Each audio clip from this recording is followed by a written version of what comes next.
e você vai ouvir agora mais um capítulo do livro Razão e Sensibilidade, de Jane Austen, publicado pela primeira vez em 1811. Não esqueça de se inscrever no canal e deixar o like nesse vídeo. Boa história!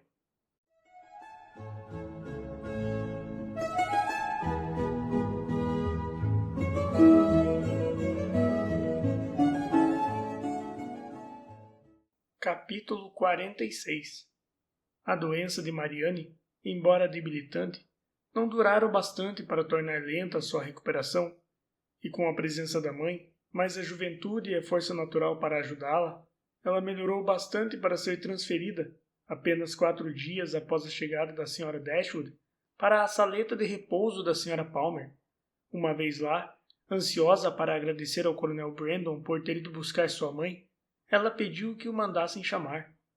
A emoção dele ao entrar no aposento, ao observar a aparência modificada de Marianne e ao pegar a mão pálida que ela lhe estendeu de imediato, foi tal que, na opinião de Elinor, devia ter sido causada por algo mais do que a sua afeição pela jovem, ou pelo fato de saber que outros tinham conhecimento dessa afeição.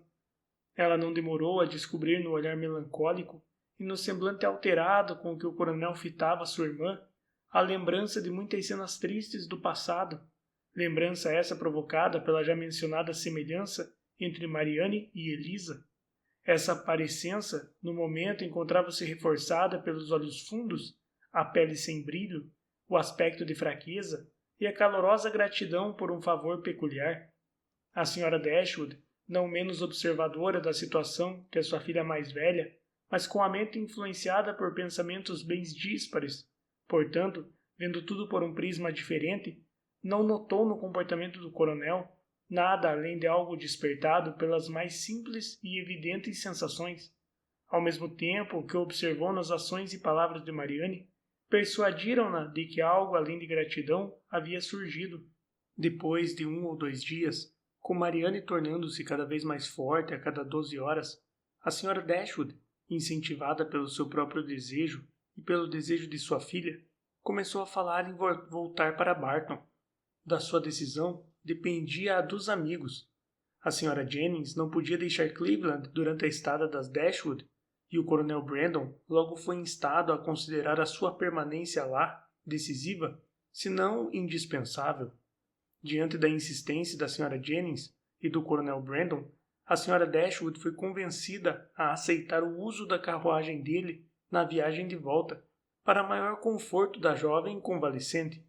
Atendendo aos pedidos conjuntos da Sra. Dashwood e da Sra. Jennings, cuja natureza bondosa a tornava amigável e hospitaleira, tanto em nome de outras pessoas quanto do seu próprio, o Coronel Brandon concordou com prazer em ir visitar a família Dashwood no chalé no decorrer de poucas semanas. O dia da separação e da partida chegou. Marianne despediu-se carinhosa e demoradamente da Sra. Jennings, demonstrando gratidão e respeito proporcionais à sua desatenção passada. Depois de despedir-se do Coronel Brandon com a cordialidade de uma amiga, foi ajudada por ele a entrar na carruagem, da qual ele parecia determinado em vê-la ocupar pelo menos a metade. A Sra. Dashwood e Elinor entraram em seguida. Os outros ficaram para trás, conversando sobre os viajantes e sentindo-se melancólicos, até que a Sra. Jennings entrou em casa e foi sentar-se em sua cadeira preferida, a fim de consolar-se, comentando com a sua criada particular a partida das 2 jovens companhias. Logo a seguir, o Coronel Brandon começou sua viagem solitária para Delaford. As Dashwood passaram 2 dias na estrada. Marianne aguentou o trajeto sem cansar-se em demasia. Tudo que o mais zeloso afeto e a mais solícita atenção podiam fazer para que ela estivesse sempre confortável foi utilizado por suas companheiras, que foram recompensadas pelo bem-estar físico e pela tranquilidade de espírito da convalescente. Para Elinor, foi particularmente gratificante observar essa tranquilidade. Vira a irmã sofrer semana após semana, oprimida por uma angústia sobre a qual não tinha coragem para falar, nem forças para esconder, e agora via, com uma alegria inigualável, que ela alcançara uma grande calma espiritual. Elinor confiava que essa tranquilidade era o resultado de uma profunda e séria reflexão e acabaria por fazer Marianne retornara às habituais vivacidade e alegria de sempre. De fato, à medida que iam se aproximando de Barton e avistando paisagens onde cada campo e cada árvore despertava alguma recordação peculiar, dolorosa, Mariane foi ficando silenciosa e pensativa. Ela virou o rosto para esconder da mãe e da irmã o que sentia, fingindo-se concentrada em olhar pela janela. Elinor não pôde culpá-la por agir assim, e quando, ao ajudar Mariane a descer da carruagem, notou que ela estivera chorando, viu naquelas lágrimas apenas o resultado de uma emoção natural, que provocava mais ternura do que piedade, e que em sua moderação merecia até ser elogiada. E, no comportamento subsequente da irmã, pôde verificar que sua mente se tornara aberta a um esforço razoável, pois, mal haviam entrado na sala de estar da família, Mariane olhou ao redor com expressão de resoluta firmeza, como que determinada de uma vez por todas a acostumar-se à visão de cada objeto que poderia ser ligado a lembranças de Willoughby. A jovem convalescente falou pouco, mas cada sentença tinha como alvo a alegria, e embora de vez em quando um suspiro lhe escapasse, era logo compensado por um sorriso. Depois do jantar, Mariane sentou-se ao piano para tocar, mas a partitura sobre a qual seus olhos pousaram foi de uma ópera que Willoughby lhe comprara e que continha alguns de seus duetos preferidos. Na capa, seu nome estava escrito com a letra do jovem cavalheiro. Isso já era demais. Ela balançou a cabeça, colocou a partitura de lado, dedilhou algumas teclas e, em seguida, reclamando de fraqueza nos dedos, fechou a tampa do instrumento, mas não sem antes declarar que no futuro iria praticar bastante. Na manhã seguinte, não produziu nenhuma diminuição nesses auspiciosos sintomas. Ao contrário, com a mente e o corpo fortificados pelo descanso, Mariane agiu e conversou com mais vivacidade, antecipando o prazer da volta de Margaret, o que tornaria a família completa outra vez. Observou que a única felicidade que valia a pena desejar residia na certeza de que em breve o pequeno grupo familiar estaria reunido para prosseguir na busca de seus objetivos comuns. Quando o tempo firmar e eu tiver recuperado as forças, disse ela, faremos longos passeios juntas, todos os dias. Iremos na fazenda perto da colina para ver como estão as crianças. Caminharemos até as novas plantações de Sir John em Barton Cross e visitaremos Abbeyland. Iremos com frequência às ruínas do convento e tentaremos localizar os muros que delimitavam a propriedade. Sei que seremos felizes. Sei que o verão passará alegremente. Tenho a intenção de me levantar sempre antes das 6 e dessa hora até o jantar pretendo dividir cada momento entre a música e a leitura. Planejei tudo e estou determinado a seguir um curso de estudo sério. Nossa biblioteca já é bem conhecida por mim, para que eu a consulte para algo além do mero entretenimento, mas existem obras que vale a pena ler em Barton Park, e há outras, mais modernas, que sei que posso pedir emprestadas ao Coronel Brandon. Lendo apenas 6 horas por dia, no decorrer de 12 meses, ganharei boa parte da instrução que eu desejo. Elinor congratulou-se com a irmã por ter elaborado um plano tão nobre como esse. No íntimo, sorriu ao ver a imaginação da irmã, que antes a estivera levando para um extremo de indolência e autorrecriminação egoísta, voltada agora a um esquema exagerado de emprego racional do tempo disponível e à busca de um virtuoso autocontrole. O sorriso íntimo, contudo, apagou-se quando lembrou-se de que ainda não cumprira a promessa feita a Willoughby. Temia, caso tocasse no assunto, perturbar outra vez a mente de Mariane e destruir, mesmo que apenas por algum tempo, a tranquilidade atual. Decidiu, por fim, adiar o momento da revelação, preferindo esperar que a saúde da irmã estivesse totalmente restabelecida antes de cumprir a promessa. Tal resolução, porém, foi tomada apenas para ser quebrada.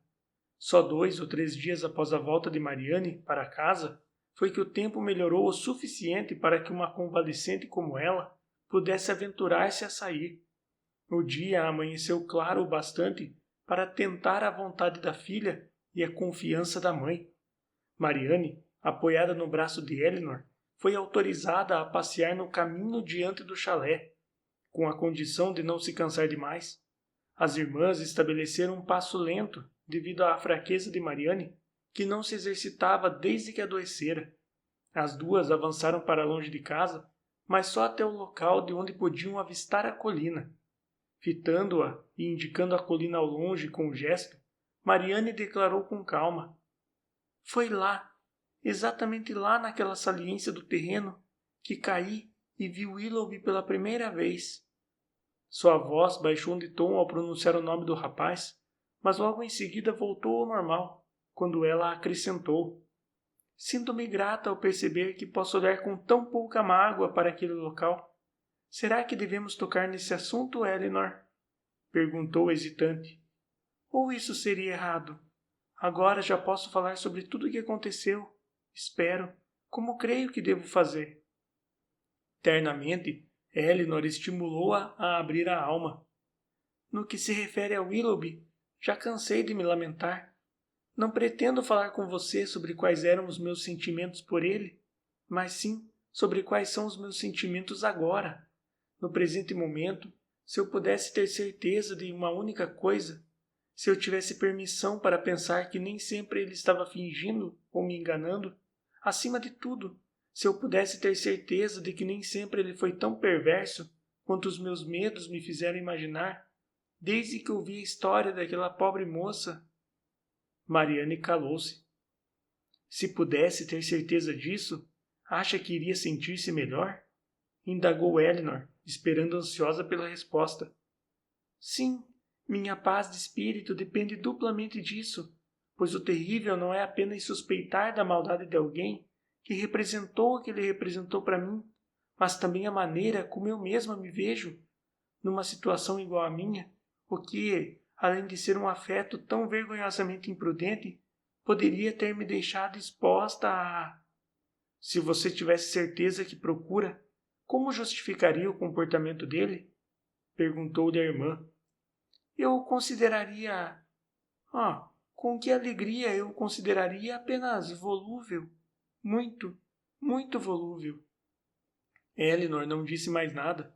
Debatia-se entre mil pensamentos sobre a conveniência de começar a contar a história de modo direto, ou de adiá-la até que a saúde de Mariane melhorasse mais. As duas caminharam em silêncio por alguns minutos. "Não estou desejando o melhor para Willoughby, quando desejo que as reflexões dele não sejam mais desagradáveis do que as minhas", declarou Mariane, por fim, com um longo suspiro. "Ele já deverá estar sofrendo bastante, se sofrer como eu." "Você compara a sua conduta à dele?" "Não, eu a comparo à conduta que deveria ter tido. Comparo-a ao seu modo de se conduzir, Eleanor. As nossas circunstâncias têm pouca semelhança." "As nossas circunstâncias envolvem mais do que uma questão de conduta. Minha querida Eleanor, não permita que a sua bondade defenda aquilo que eu sei que o seu julgamento deve condenar. A minha enfermidade me fez pensar, proporcionou-me oportunidade e calma para refletir seriamente. Muito antes de estar recuperado o bastante para falar, eu já era capaz de ponderar. Refleti sobre o passado, no meu próprio comportamento, desde o começo de nossa amizade com Willoughby no último outono. Não vi nada além de imprudência em relação a mim mesma e a falta de gentileza em relação aos outros. Percebi que os meus próprios sentimentos foram responsáveis pelo meu sofrimento e que a minha falta de coragem diante do sofrimento quase me levou ao túmulo. Eu sabia muito bem que a minha doença fora provocada por mim mesma, por negligência com a minha saúde. Negligência que, desde o início, sabia ser errada. Se eu tivesse morrido, a minha morte teria sido um ato de autodestruição. Só percebi o perigo que corria quando o perigo foi afastado. Não entendo como consegui me recuperar sentindo as emoções que tais reflexões despertaram em mim. Surpreende-me que a força do meu desejo de viver, de ter tempo para me redimir diante do meu Deus e de todos vocês, não tenha me matado na mesma hora. Se eu tivesse morrido, em que miséria teria deixado você, minha enfermeira, minha amiga, minha irmã? Você que testemunhara o horrível egoísmo dos meus últimos dias, que conhecera todos os murmúrios do meu coração. Ah, Que lembrança você teria guardado de mim? Minha mãe também. De que maneira você poderia tê-la consolado? Não consigo expressar a repugnância que sinto por mim mesma. Sempre que olho para o passado, vejo algum dever negligenciado ou alguma falha tolerada. Todos haviam sido, de algum modo, magoados por mim. A incessante afabilidade da Sra. Jennings, respondi com um desprezo ingrato. Com os Middleton, os Palmer, as Steele, com todos os nossos conhecidos, fui insolente e injusta. Meu coração estava endurecido contra os méritos dele e irritava-me a própria atenção que me dispensavam. Para John, para Fanny, sim, até para eles, por menos que mereçam, dei menos que o devido. Mas você acima de todos, acima até de minha mãe, foi injustiçada por mim. Eu, só eu, sabia o que se passava no seu coração e conhecia o seu sofrimento, mas que influência isso teve sobre mim? Não experimentei compaixão alguma que pudesse ajudá-la ou ajudar a mim mesma. O seu exemplo encontrava-se à minha frente, mas que serventia teve? Por acaso passei a ter mais consideração por você ou pelo seu conforto? Imitei a sua paciência ou diminuí a sua carga de deveres, tomando parte das demonstrações gerais de consideração ou agradecimento que até então você desempenhara sozinha? Não, não a ajudei em nada quando você estava infeliz, assim como não a ajudei quando julgava que se sentia feliz. Deixei de lado obrigações e amizade, mal permitindo que a tristeza existisse em outro lugar que não dentro de mim, afligindo-me apenas por aquele coração que me abandonara e me fizera mal, deixando você, por quem professo uma afeição limitada, sofrer por minha causa. Aqui interrompeu-se o apaixonado impulso do espírito autoacusador de Mariane. Elinor, ansiosa por consolar a irmã, e como sua honestidade a impedia de mentir, adulando-a, ofereceu de imediato os elogios e o apoio que a franqueza e o arrependimento da irmã tão bem mereciam. Mariane apertou-lhe a mão enquanto dizia: Você é muito boa. O futuro deverá ser a prova de que mudei. Estabeleci um plano e, se for capaz de segui-lo, meus sentimentos serão controlados e meu temperamento será aperfeiçoado. Assim, não serão mais motivo de preocupação para os outros, nem irão me torturar. Viverei agora apenas para minha família. Daqui por diante, você, mamãe e Margaret serão um mundo para mim. Dividirei o meu afeto entre vocês. Nunca mais serei incitada a afastar-me de vocês e do meu lar. E se eu voltar a frequentar a sociedade, será apenas para mostrar que meu espírito tornou-se humilde, que meu coração está corrigido e que posso praticar as regras da sociedade, as obrigações menores da vida, com gentileza e paciência. Quanto a Willoughby, seria inútil dizer que conseguirei esquecê-lo logo ou algum dia. Nenhuma mudança de circunstância ou opinião pode superar as lembranças que tenho dele, mas essas lembranças podem ser controladas, reguladas pela religião, pela razão, por ocupações constantes. Mariane fez uma pausa antes de acrescentar em tom mais baixo: Se eu pudesse saber o que se passa no coração dele, tudo seria mais fácil. Por algum tempo, Elinor já vinha refletindo sobre a conveniência ou inconveniência de arriscar-se a iniciar sua narração sem conseguir sentir-se mais próxima de uma decisão. Ao ouvir isso, e percebendo que, quando a reflexão não leva a nada, a resolução poderia levar a tudo, logo viu-se entrando em ação. Esforçou-se por fazer tudo da maneira correta, preparou a sua ansiosa ouvinte com cuidado, relatou simples e honestamente os pontos principais sobre os quais Willoughby baseara suas desculpas, fez justiça ao arrependimento do jovem cavalheiro e suavizou apenas as afirmativas que lhe fizera, de ainda ter uma profunda estima por ela. Mariane não disse uma palavra. Estremeceu, com o olhar fixo no chão, e seus lábios tornaram-se ainda mais pálidos do que a doença os deixara. Milhares de perguntas invadiram-lhe o coração, mas ela não proferiu nenhuma. Escutou cada sílaba com ofegante ansiedade. Sua mão, como que por vontade própria, apertava a mão da irmã, e lágrimas cobriram-lhe o rosto. Elinor, temendo que Mariana estivesse fatigada, conduziu-a na direção do chalé, e até alcançarem a porta, foi capaz de imaginar quanto a irmã devia estar curiosa, embora nenhuma indagação tivesse sido feita. Não falou de mais nada, a não ser de Willoughby e da conversa que haviam tido. Narrou tudo, oferecendo detalhes de palavras e olhares, onde julgou que uma descrição minuciosa não seria prejudicial. Assim que entraram no chalé, Mariane deu-lhe um beijo de gratidão e murmurou: "Conte a mamãe." Foram as duas únicas palavras que ela conseguiu articular por entre as lágrimas. Em seguida, separou-se da irmã e subiu lentamente a escada. Elinor nem pensou em perturbar a justa solidão que a irmã procurava. Com ansiedade, prevendo desde já qual seria o resultado dessa solidão e decidida a retomar o assunto, caso Mariane não o fizesse, dirigiu-se à sala para atender ao pedido da irmã.